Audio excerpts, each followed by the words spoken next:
Hola, bienvenidos una vez más. Mi nombre es Claudio Maciel y hoy tengo preparado para ustedes en nuestro programa de verdaderas mentiras un tema realmente muy pero muy lindo, muy interesante, y es prácticamente podríamos decir por qué los que creemos que la Biblia es la palabra de Dios vemos que en cada texto, en cada versículo se encuentra en embrión toda la Sagrada Escritura y todo el sistema, podríamos decir sistema, todo el método de salvación de nuestro Señor.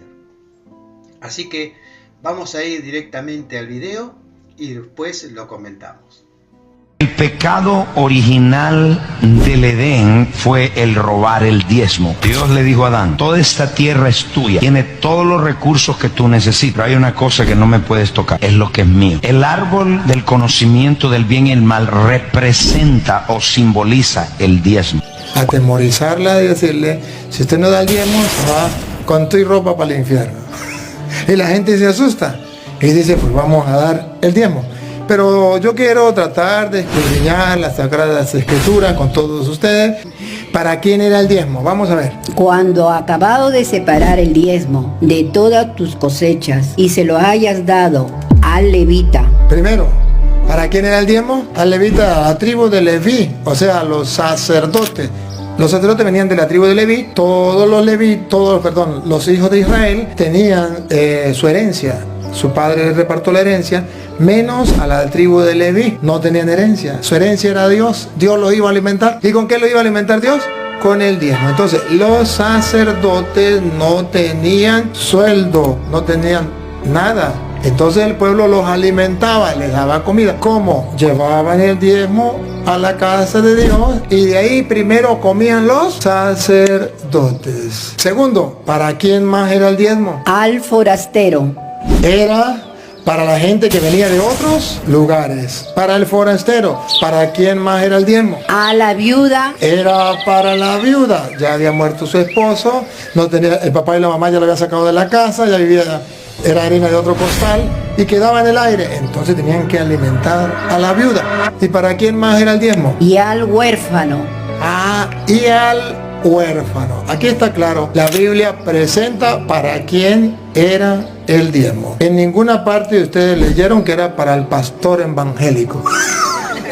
Por este motivo llamamos a nuestro programa Verdaderas Mentiras. ¿Quién de estos dos tendrá razón, el pastor o el sacerdote? ¿Cómo es que se sostiene la iglesia? ¿De qué manera lo hace? La iglesia evangélica o protestante, generalmente lo hace a través de los diezmos y las ofrendas. Ahora, lo que habría que preguntarle al sacerdote es cómo hace la iglesia quizás por decirlo la más popular, ¿no? La iglesia de la confusión, como la llamo yo, ¿cómo hace para sostenerse? Habría que preguntarle al sacerdote. Claro, él no tiene familia, él no tiene esposa, no tiene hijos, quizás él lo mantiene la iglesia, pero aún de todas maneras, ¿cómo hace la iglesia para sostener todo lo que tiene? Habría que preguntárselo, ¿no es cierto? Por ejemplo, en mi país, donde yo estoy, hace muy poco se habló de que el gobierno iba a dejar de pagarle a los sacerdotes su sueldo. Esto significa que, aunque fuera perteneciente a la iglesia de la confusión o no, con mis impuestos estaría pagando los sueldos de los sacerdotes. ¿Y cómo se mantienen las iglesias, los colegios, todo aquello con lo que la iglesia trabaja? ¿Cómo se sostiene? ¿Será que los gobiernos están obligados a tener que sostenerlos? ¿O cómo es el sistema? No lo conocemos, ¿no? Realmente. Pero bueno, el tema en sí es, ¿cuál de estos dos tiene razón? ¿Qué mandamiento se quebrantó realmente en el jardín del Edén? Vamos a ver algunos textos y vamos a ir comentándolos a continuación. Y mandó Jehová Dios al hombre diciendo: de todo árbol del huerto podrás comer, mas del árbol de la ciencia del bien y del mal no comerás, porque el día que de él comieres, ciertamente morirás. ¿Era este tan solo un mandamiento? Analicémoslo un poquito. Obedecer era reconocer realmente que Dios era la autoridad y dueño de todo el lugar, no solamente del árbol. Por lo tanto, estarían obedeciendo el primer mandamiento que dice: no tendrás dioses ajenos delante de mí. El árbol tampoco tenía ninguna seña particular, simplemente era un árbol, con su fruto, como todos los demás. Por lo tanto, el segundo mandamiento también estaba implícito: no te harás imágenes. El tercer mandamiento dice: no tomarás el nombre de Jehová tu Dios en vano, es decir, no podían tomar a la ligera lo que Dios les había dicho. También reconocer el cuarto mandamiento: acuérdate del día de reposo, porque el día sábado era un día apartado por Dios, un día como cualquier otro. Sin embargo, Dios había puesto en él su santo nombre. Es por eso que en el Nuevo Testamento Jesús dice claramente que Él es el Señor del día de reposo. El quinto mandamiento: honrarás a tu padre y a tu madre. Evidentemente, al no tocar el árbol, ni siquiera acercarse ni pensar en él, estaban obedeciendo y honrando a su padre. También estaban obedeciendo el sexto mandamiento de no matarás, porque si comían del árbol, ese mismo día habrían de morir. También estaban obedeciendo el mandamiento de no cometerás adulterio, porque escuchar a alguien más y obedecerles para comer del árbol sería entonces estar engañando a Dios. También desobedecerían el octavo mandamiento que dice no robarás, porque Dios había puesto en ese árbol su santo nombre, era un árbol santo. Si comían del árbol y lo negaban, estarían mintiendo, desobedeciendo así el noveno mandamiento. Y por último, de haberse acercado a él y querer pretender comer de él, estarían desobedeciendo el décimo mandamiento que dice no codiciarás. Teniendo en cuenta que no solamente habían quebrantado un solo mandamiento, sino que prácticamente habían quebrantado todos, deberíamos averiguar primero qué es el diezmo y de qué se trataba. El sacerdote Luis Toro nos cuenta el para qué se usaba el diezmo, pero no nos dice qué era. En aquel entonces no existía el dinero. Se diezmaba entonces generalmente la cosecha y el ganado. Los levitas, que era una de las tribus de Israel, habían sido apartados por Dios para hacerse cargo del sacerdocio y de todos los trabajos relacionados con el templo.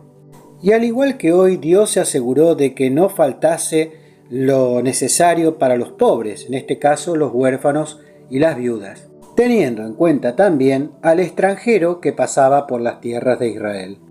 El sacerdocio se prolongó hasta los días de Jesús. Es por eso que en Lucas 1:5 en adelante encontramos a Zacarías, que era el padre de Juan el Bautista, que estaba cumpliendo con su tarea en el templo en su turno cuando el ángel Gabriel se le apareció. El sacerdote era quien presentaba las ofrendas por el pecado, la sangre del cordero, y entraban al templo para ministrar en favor de los pecadores, presentando las peticiones delante de Dios con el incienso de las oraciones. Esta tarea de los sacerdotes en el santuario terrenal culminó cuando el Señor Jesucristo murió en la cruz. Es por eso que el velo del templo se rasgó de arriba hacia abajo y el cordero se escapó, pues Jesús, nuestro cordero, murió en la cruz, y a partir de ahora Jesús es nuestro sumo sacerdote. No solamente es el sacerdote, sino también nuestra ofrenda viva a Dios. Él es el único mediador y el único intercesor entre Dios y los hombres. En Malaquías 3, el Señor nos dice que es necesario que llevemos nuestros diezmos al templo para que no falte alimento en su casa. Que no falte alimento espiritual, la palabra de Dios, necesario para que los que predican el Evangelio se ocupen pura y exclusivamente de esa tarea, y también para que no falte lo necesario para aquellos que lo necesitan.